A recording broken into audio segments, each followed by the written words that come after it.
NBC4 News at 11 a.m. starts now. Now at 11, LA's once bustling fashion district is a ghost town after an immigration enforcement operation shut down streets yesterday. Many now wondering how many shops will remain closed and for how long. Good morning, everyone. Thank you for joining us. I'm Annabelle Sedano.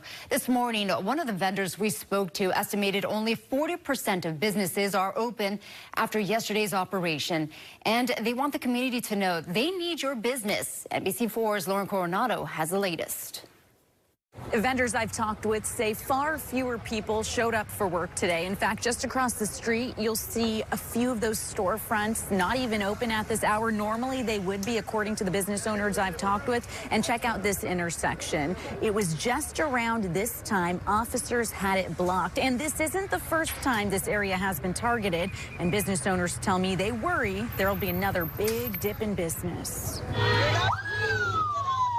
You can see two armed masked officers to the right of your screen and a convoy of vans driving through 11th and Maple in the Fashion District Thursday morning. My neighbors that were here, they have small businesses and they started a run and they left their things. Jenny Melendez is a business owner. Her storefront faces the intersection block during the immigration operation. She says she's surrounded by vacant storefronts. Like, everywhere, like if you go into the alleys too, this says for lease or for rent. A result, she says, of last June's immigration raid in this area. One of the first in LA. You'll remember when 45 people were arrested then. There's so many because like people are afraid of coming to work, and then immigration has to come, and all of these families, they're hardworking people. Melendez says she doesn't know of anyone who was taken during yesterday's operation. A spokesperson for DHS did not answer our question about how many people were arrested, if any, but shared this statement, reading in part, Border Patrol continues to operate throughout the sanctuary city, Los Angeles, to arrest and remove the worst of the worst criminal illegal aliens. Meanwhile, Mayor Karen Bass shared a video on social media. Here's part of it. This administration has got to know how to respect the law. We need to continue to organize. We need to continue to resist.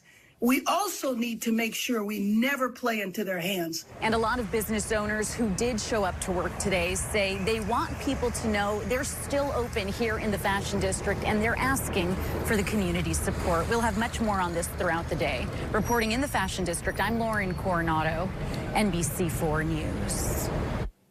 Meantime, in Minneapolis, tensions are rising over the federal immigration crackdown there. Officers are flooding the city, and last night they made more arrests in a clash with protesters. NBC's Shaquille Brewster has those numbers. We continue to see and experience those really tense moments here on the ground in the Minneapolis area. Outside of that federal facility in St. Paul, more clashes, more arrests between those federal officers and protesters. DHS saying this morning that at least 12 were arrested last night. A federal law enforcement official telling NBC News there are roughly 3,000 federal immigration officers in the Minneapolis area. That's about 5 times the size of the city's police department. And while city and state leaders are calling for calm, they're also describing this surge as an occupation. But President Trump is still threatening to invoke the Insurrection Act if city leaders don't step in to stop the protests. While it's something that he's floated before, he's getting some support from Republican leaders on the Hill and that strong criticism from Democrats. And meanwhile, something we're watching today, there are about 30 Democratic lawmakers on the ground here in the Minneapolis area holding what they're calling a field hearing that's focused on accountability for the Trump administration. This is all happening, as we know, the family attorney for Renee Good saying that they're still considering filing a civil lawsuit. Back to you.